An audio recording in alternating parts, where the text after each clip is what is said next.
Dr. Neal Barnard. He's the man of the hour.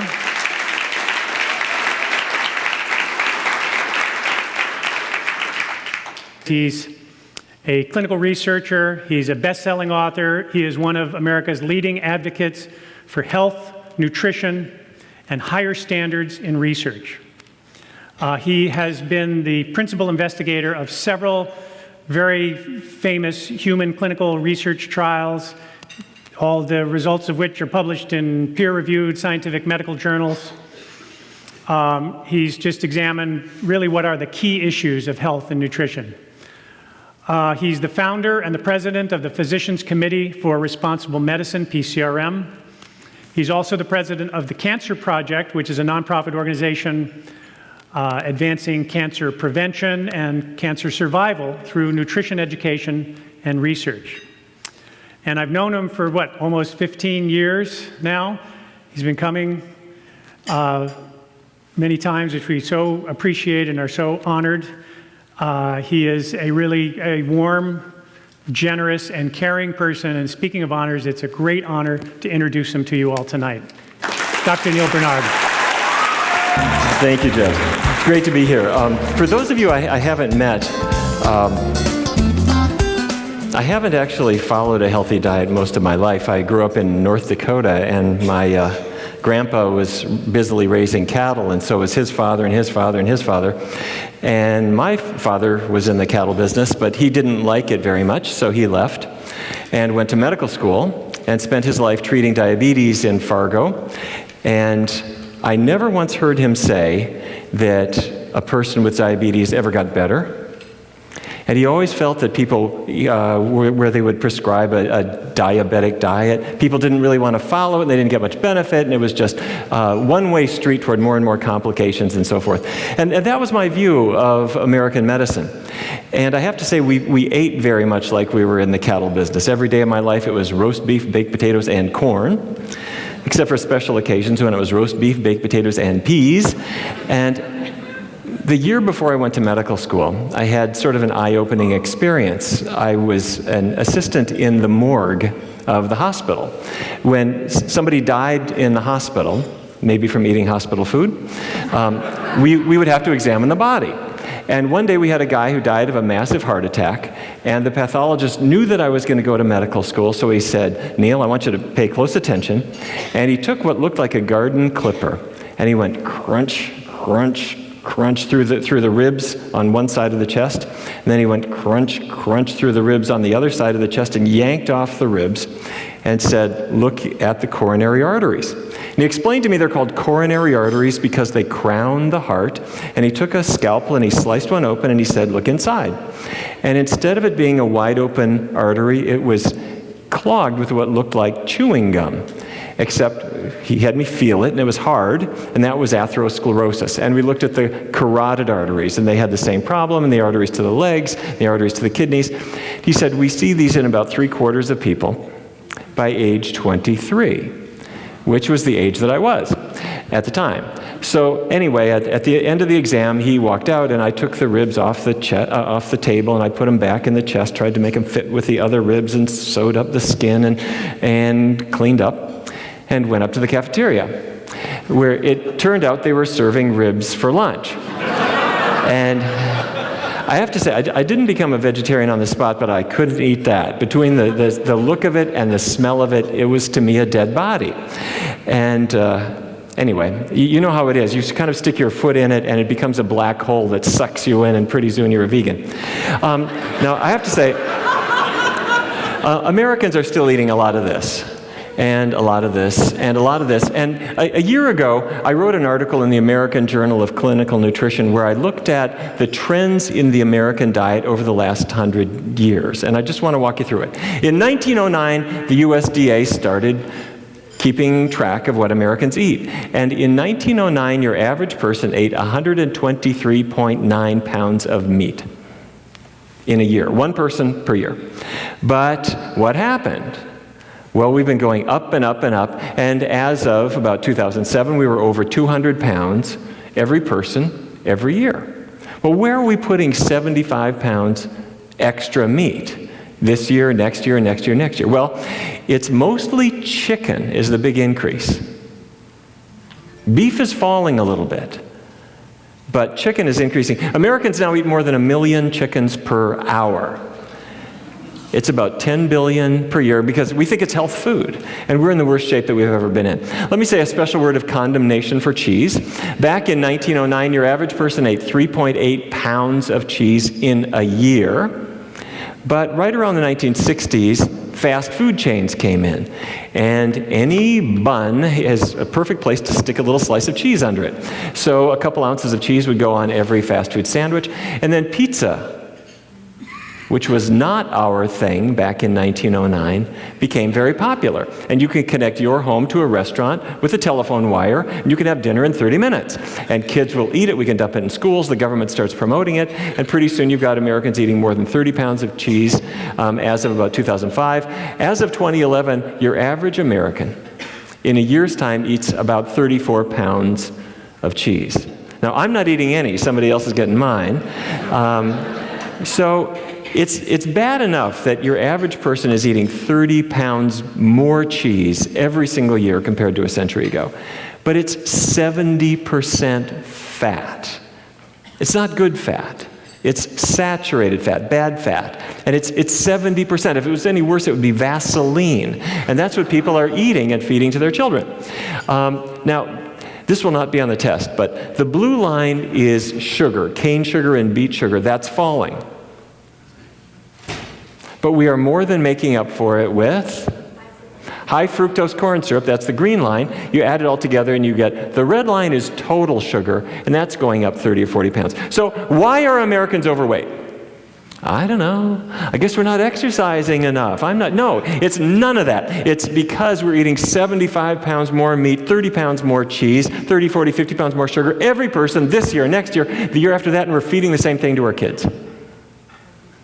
It's all on the input side of the equation. And if you look at diabetes, this is back 1994, and there's North Dakota, where I grew up, and less than 4% of the population had diabetes. Here's Louisiana and Mississippi, more than 6%. But as the years go by, 95, 96, 97, 98, 99, 2000, diabetes has just come right in dramatically.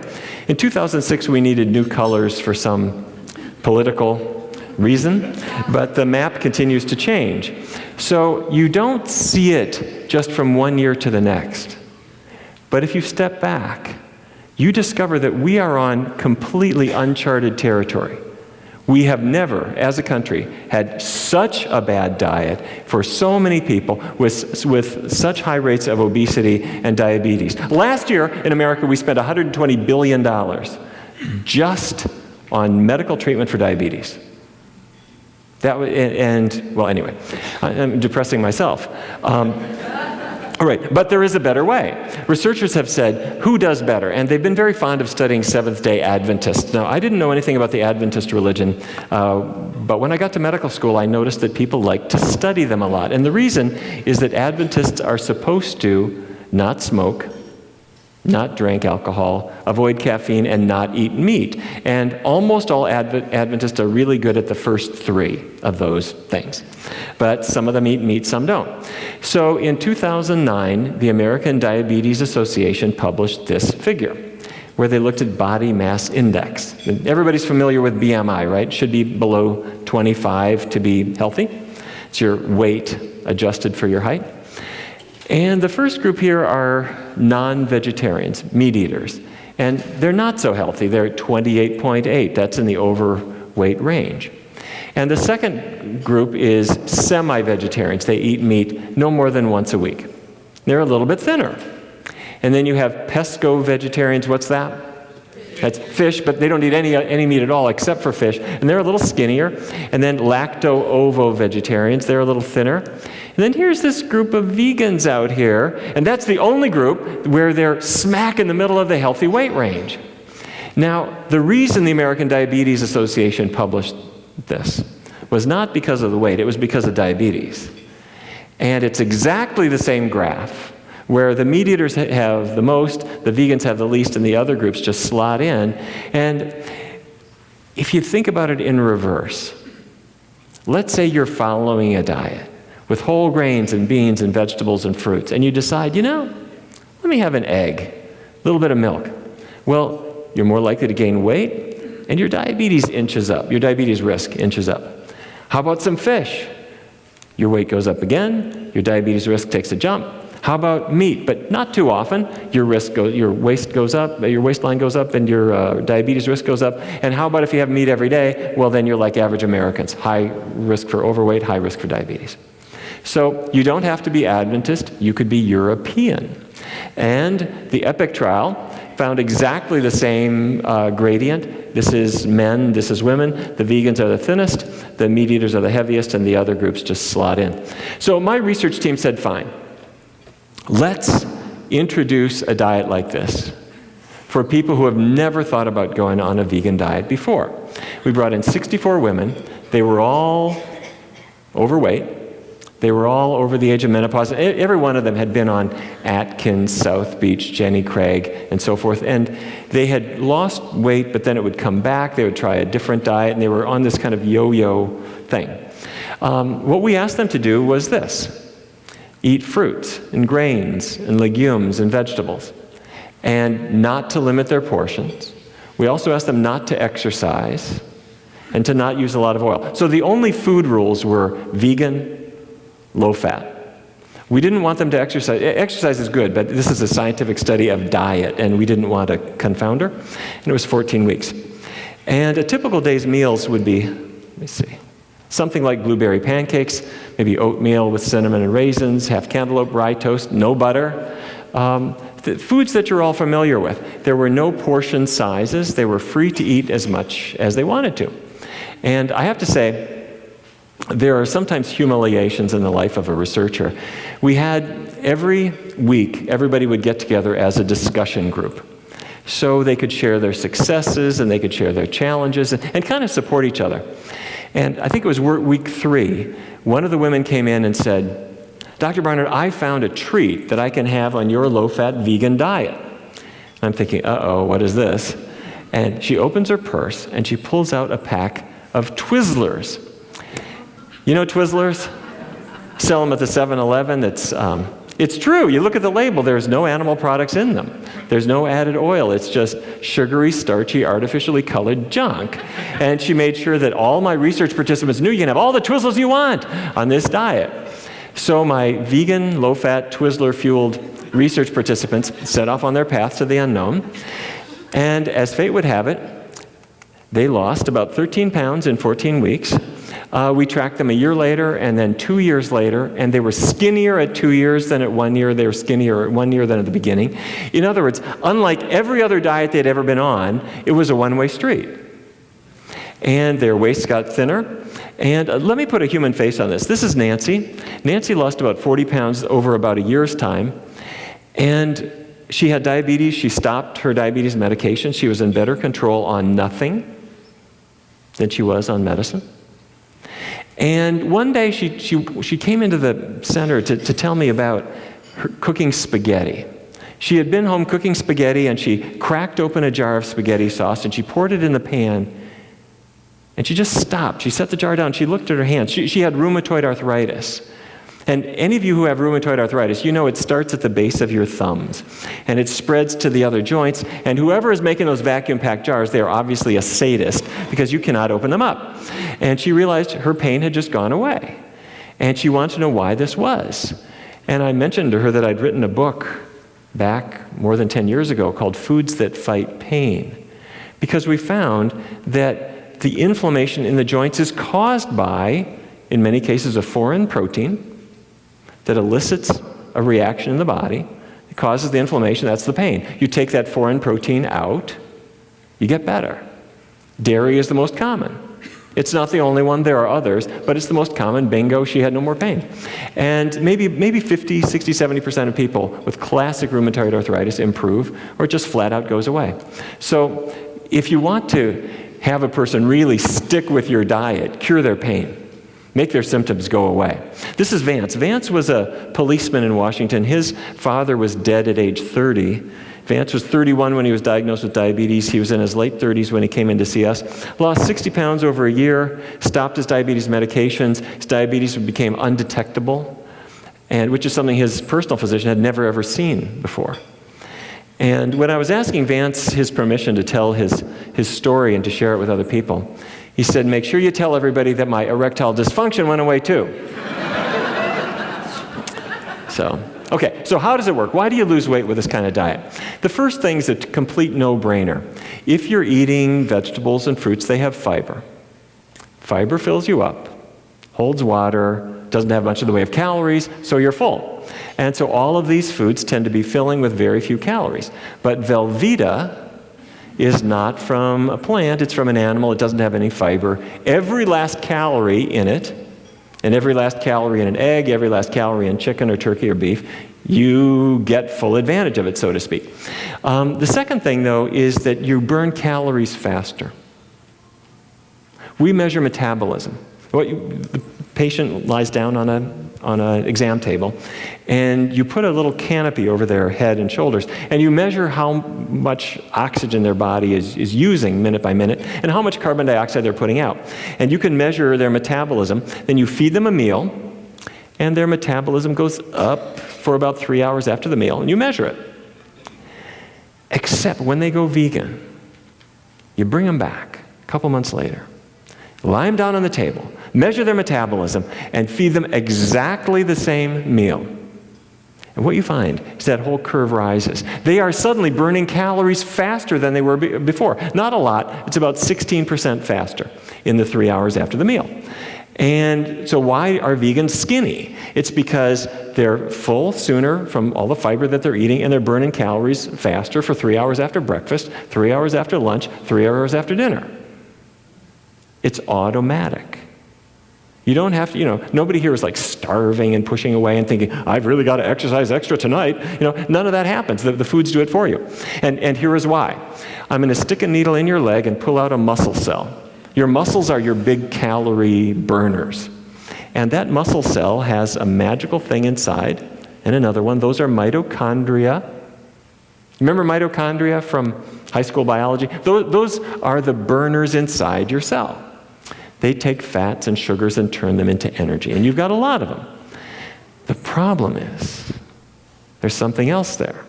There's fat. And that fat is growing inside your cell. Now, doctors don't like words like fat because it only has one syllable. So we're going to refer to it as it's intramyocellular lipid. But what it is, it's fat inside your cells. And how did it get there? It got there from eating beef, or eating chicken, or eating cheese, or olive oil, or fryer grease, or with almost no change. It goes from your digestive tract into your bloodstream, packs into your cells, and this is going to be on the test. This is very important. When your cell detects this bit of fat and it goes inside, your cell says, fantastic, that's great. I need this. Because your body was designed back when there were famines. And your body then stores that fat. And to store it, in case there is a famine, your body shuts down the production of mitochondria. And you could start a fatty diet on Monday. By Wednesday, you have fewer functioning mitochondria. In other words, you can't burn calories anymore. And have you heard people say, when I was 16, I could eat anything? But something's been happening. My metabolism is slowing down. I guess I'm just getting older. We are accidentally shutting down our own metabolism meal by meal by eating fatty animal-based foods. Your body is trying to store that in case there's a famine. You can reason with your body and say, I promise you, there's going to be extra food coming very soon, but your body is continuing to store it, and that's what happens. So, fat, are you all with me? Yeah. Okay, is this making sense? All right, so fat in your cells slows down your calorie burn, so it's ruining your metabolism. So what you need to do is the opposite. Get the animal products off your plate. How much animal fat is there left? None. Keep the oils kind of low. Don't take that bottle of olive oil and go glug, glug, glug, glug, glug, glug, all over your pasta. If you keep the oils low, it drains out of your cells. It's very quick. Okay? So, getting the fat out of your cells boosts your after-meal calorie burn.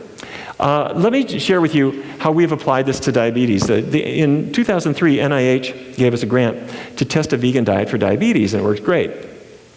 And diabetes is not caused by eating rice, or by eating bread, or by eating potatoes, or even by eating sugar. What it's caused by is fat builds up in the cell. And as fat builds up in the cell, this insulin, which is a key that goes into this lock, and it signals inside the cell to open these little channels and let sugar inside.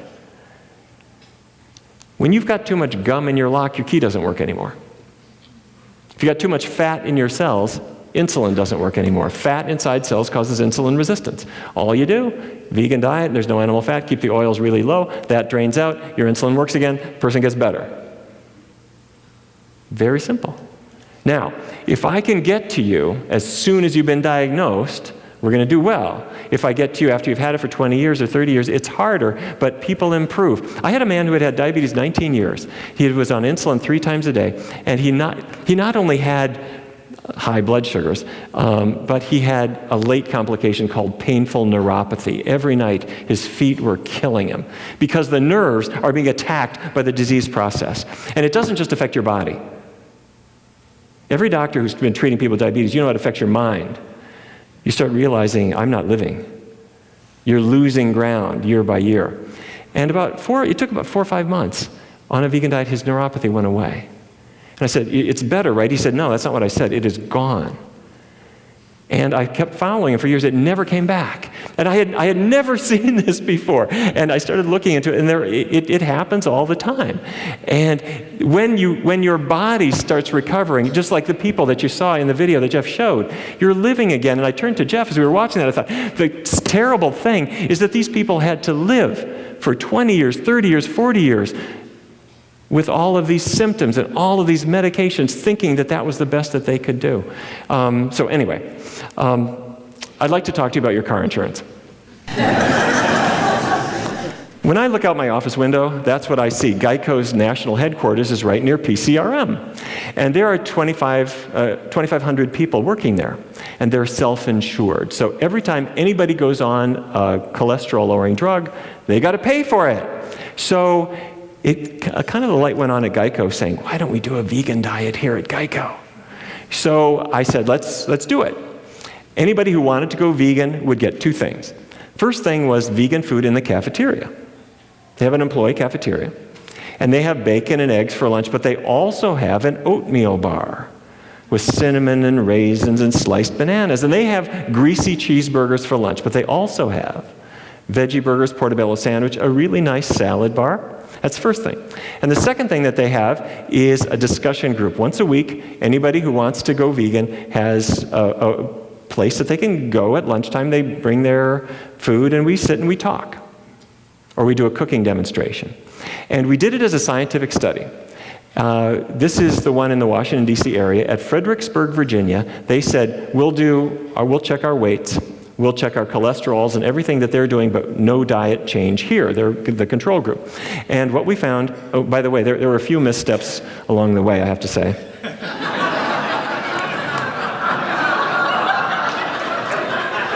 We had to work with the cafeteria.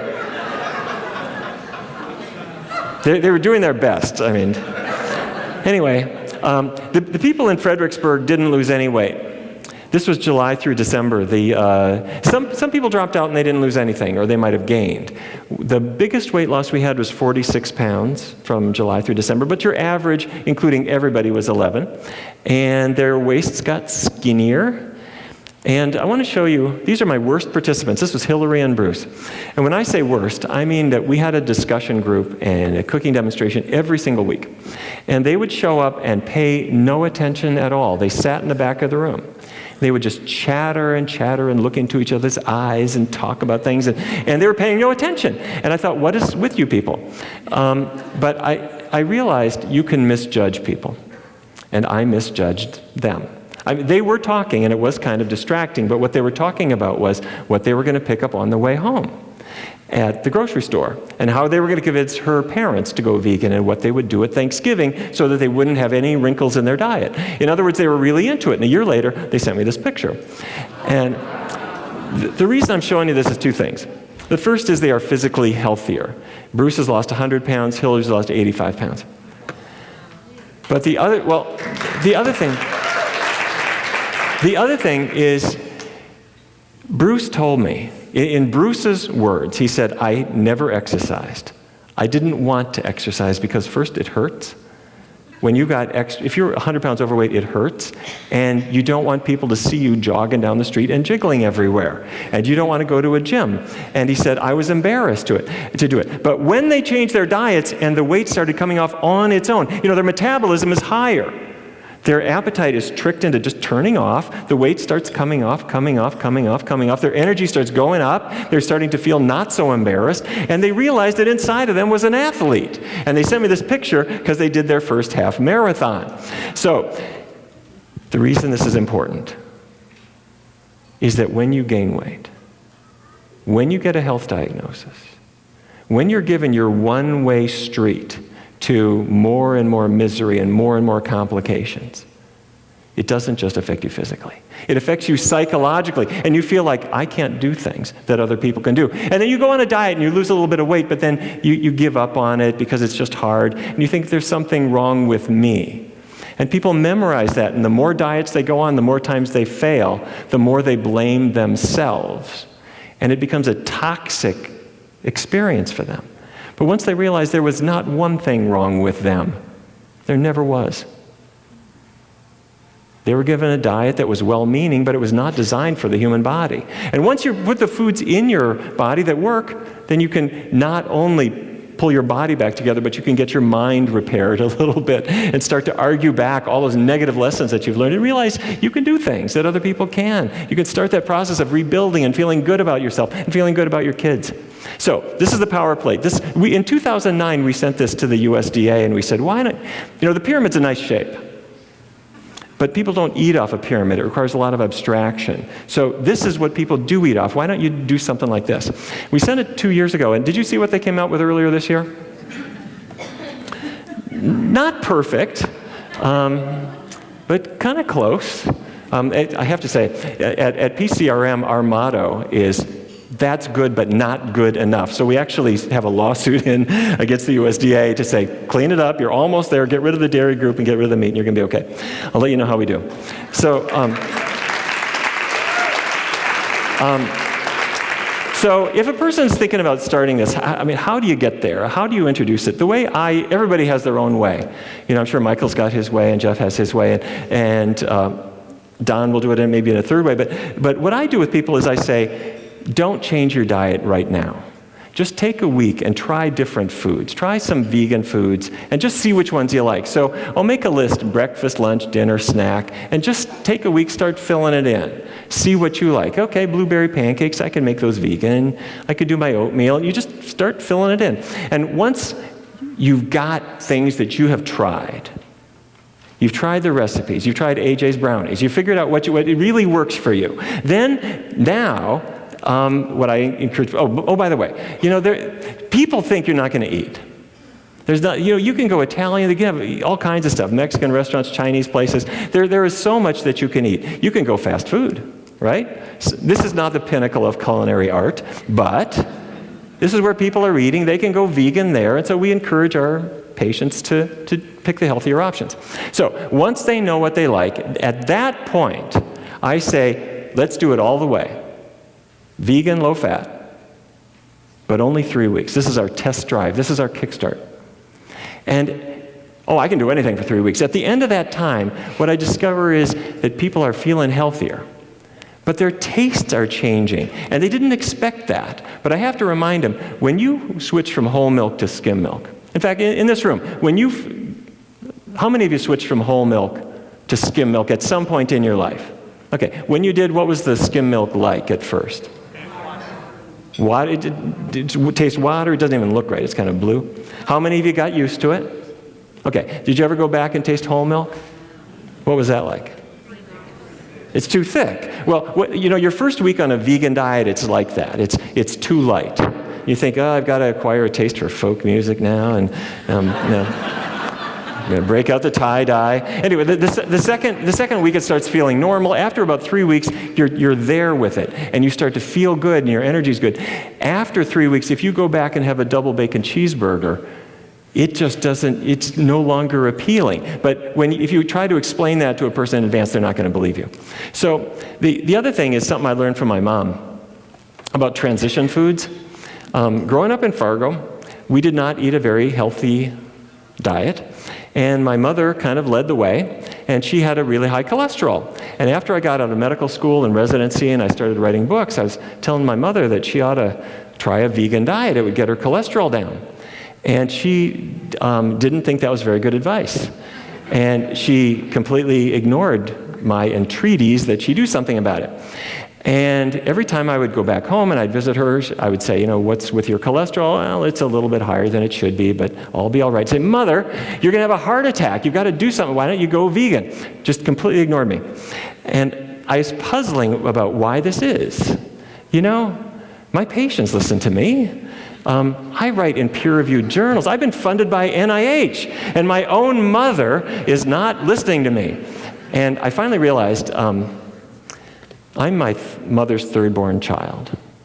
Any of you third-borns here? Do you ever open up the family photo album? There's a lot of pictures of number 1 in there. There's some pictures of number 2, but to find you got to look in the index. So what that means is your parents may love you, but they know what a dribbling toddler is like. They're not really excited. They're not paying any attention to you. You can look your mother in the eye and you can say, Mother, you have atherosclerosis. You have hypercholesterolemia. She thinks it's cute, big words. She's not paying any attention to you. That's my mother. So she goes to her doctor, and the doctor says, enough. I'm going to put you on some medicine. I want you to take it. She says, okay, I'll take it. How long do I have to take it for?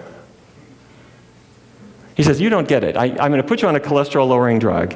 I want you to take it daily, forever, to control your cholesterol. She says, I have to take medicine forever for it to work. She doesn't like that idea. She says, I got to think about this. She goes home and picks up a book I wrote called Food for Life. Neal told me, I make these meals, my cholesterol level ought to go down. My mother does it. She starts a vegan diet. She does it for 7 weeks. She goes back to the doctor. The doctor gets her lab slip, and he looks at her cholesterol level. And he looks at my mother. And he looks at the cholesterol level, and he says, I need you to come back. There's something wrong with our laboratory. Her cholesterol had dropped 80 points. And he thought this was physiologically not possible. It's like your doctor, Sabrina. I was just like, no, this doesn't happen. And she says, wait a minute, if that's real, would I need medicine? He said, no. This is like a 12-year-old's cholesterol level. You wouldn't need anything at all. She says, thank you, I got it, bye. My mom goes home. She picks up the phone and calls me up. It says, Neal, why didn't you tell me about this before? So my mother's got religion. She's decided a vegan diet is for everybody, starting with my dad. So my dad grew up on a cattle ranch, and he is not about to do this veg-an political thing that my mother has stumbled into. However, every man born in 1925 has one thing in common, and that is they don't cook. They don't prepare meals. They don't clean up. They don't know where the kitchen is. My father has never shopped for food in a day in his life. And he sits at a table, and when he's hungry, food comes. When he's done, the plates go. Stick around 3 or 4 hours, it starts again. And that's been the arrangement for decades. And so my mother takes full advantage. She goes to the store and gets a good bread, some Dijon mustard, which in Fargo is saying something, and she'll get some romaine lettuce and some plum tomatoes, and she slices them up, and she'll put some phony bologna on top, like fake meat. It could be ham or turkey, but it's the soy versions of these things, or gluten. It's vegetarian meats. Gives them to my dad. Doesn't detect a thing. Says, this is fine, Margaret, sure. He thinks it's great. So anyway, the reason I'm telling you this is, it's been years now, and he hasn't really detected it. And I've got 2 vegetarian parents, and only one of them actually knows it. So The thing is, these fake meats are not really a wonderful thing necessarily. I view them as sort of a bridge to get people from where they are to healthier foods, But like there are times when they're very handy. If the neighbor kids are coming over for birthday, do not make them lentil loaf. They're going to beat your kid up. What you got to do is give them veggie hot dogs, and they'll think that's a cool political statement. So those are the transition foods. Just a few resources. We've got lots of books based on the work that we've been doing. And one thing, have any of you done our Kickstart program? We've had a lot of fun with this. It's just an online program. We've had 150,000 people do it. And every day you get an email from Alicia Silverstone or one of our many doctors who are involved, and it just helps people to go vegan. We're going to India. We're also going to China. And the reason is China and India are the two biggest countries on the planet. They are rapidly losing their plant-based traditions. China has increased meat intake 50% in the last 10 years. I was meeting with a Chinese doctor yesterday who told me they're seeing diabetes like they've never seen it before. So in March, we're doing Kickstart in Mandarin. In November, we have an English language one for all parts of China. So we're really excited about that. And please do spread the word. It's all free. It's free of commercial sponsorship. And we really are hoping that people will take advantage of it. It's all culturally appropriate recipes and Bollywood stars. And it's a lot of fun. The last thing that I just want to say is the reason this kid looks nervous is if you look at what is happening. A generation ago, we did not have such a healthy population back then. We had more heart attacks than people had in Asia. Meat eaters were much less healthy than vegetarians. But we were great then compared to where we are today. Childhood obesity is off the scale. And it's in large part because we're wealthier than we have been. By that I mean we're not spending so much on food. But it's also part of it is intentional. By intentional, I mean the U.S. Congress sits down and decides every 5 years how much money we're going to give to the dairy industry. How much money are we going to put into raising feed crops for cattle and hogs and chickens? And how much are we going to put into fruits and vegetables? Well, there's how much we're going to put into fruits and vegetables. You need a microscope to see that. Well, we made a proposal about what ought to happen. Right now, Congress is starting to take up the Farm Bill again. And we suggested that farmers are good, honest folks. But you do not need to write a check to every farmer in America who makes more income than your average American. You don't need to send them a check for raising feed grains, for livestock. Encourage them to raise healthier things. When they have ups and downs, like every other industry, the car industry or the computer industry or any others, they can take care of their own changes. The U.S. government does not have to cover their crop insurance. When they pollute, they should clean it up. If you've got a big concentrated feeding operation that is putting mess into the waters, you ought to be held responsible for that, as opposed to what happens right now is that the taxpayers have to clean all that up. The most controversial part of this is food stamps. Now it's called SNAPs, Supplemental Nutrition Assistance Program. And right now, every year that costs about $70 billion. Because what it is, it's a credit card that you can get up to about $200 a month to spend at the store. And 1 in 7 Americans now gets it. And I think they should get food benefits. But the problem is that card buys M&Ms and sodas and Velveeta just as much as it does brown rice and beans. So what we have done is we've devised a plan that says there was a time when for any American, whatever your level of income, candy was a treat. It wasn't free for anybody. And why don't we do this? Why don't we say, I want people to have the healthiest foods. Let's have brown rice and beans and vegetables and fruits for adults and for kids, wherever they may be, and let's leave it. And if a person says, I want soda, the answer is fine, you can have a soda, but you're going to pay for it. I'm not giving you that free.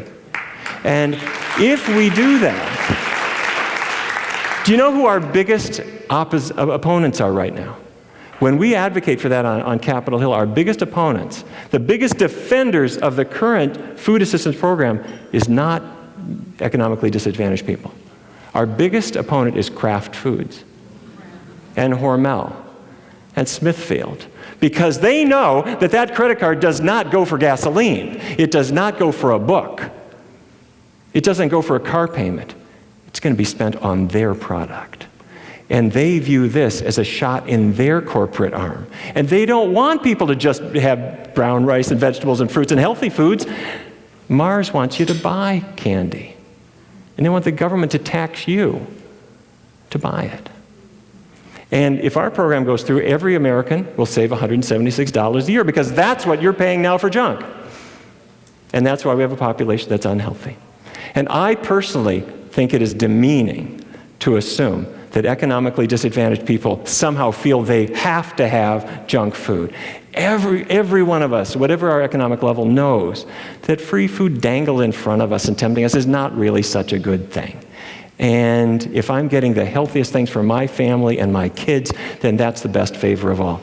Okay, and the last thing is commodity reform. Not to get so technical. That's when the government says, cheese prices are falling, let's buy it up and put it in kids' lunches at school. Why do you think there's so many cheeseburgers and cheese pizza in school? It's not for the kids, it's for the farmers, and it's done to stabilize their prices, and that's 100% wrong. When a kid is growing up, they should have only healthy foods, and they should have that in the school lunch, but they should have nothing else dangled in front of them at all. So if we do that, over the next 10 years, that's the figure that we're going to save, $383 billion. And we've given this to the super committee that's now meeting in Congress, and I can tell you that every single member of Congress is going to say, I don't want to go there, because if I vote against the dairy industry, if I vote against the meat industry, do you think I'm going to have a job after the next election? That is what our country is dealing with. And so here's what we have to do. What we have to do is recognize that there are farmers, and they are good folks, and there are people who work for the food retailers, and they are good people too. But they're advocating for things that sometimes are good and sometimes are not. What we have to do is realize that if we can get the bad foods off our plates and off our kids' plates, we're not just going to save money on food stamps and on school commodity programs. We're going to save money on health care like crazy. We're going to completely change the debate that we have right now. And the most important thing is that families that are now torn apart by disease, like the people we saw in the video that Jeff showed, we can put that as a thing in the past. Do you remember? I want people to say, do you remember when diabetes was a real big problem? Do you remember when everybody was overweight and before we realized that we had to go on a better path? It starts with each of us individually. None of us was raised on a healthy diet, but it starts by exploring it, getting used to it, and then once we get comfortable with it, telling other people, sharing the tools that we've had, working with the schools, working with our businesses, making this the norm. Because even though there are an awful lot of people who are demanding subsidies for unhealthy foods, there are far more worried parents, worried doctors, worried teachers. And the problem is that the parents and the teachers and the doctors are silent. But if we get together and we organize and we call our members of Congress and say, you work for me, we're going to change this world, we will win. It's as simple as that. We've just got to get noisy. We've got to get organized. We've got to really make our voices heard. If we do that, we'll revolutionize the health of this country. Thank you very much. Thank you. Thank you, Jeff. Thanks, Sabrina. Thanks a lot.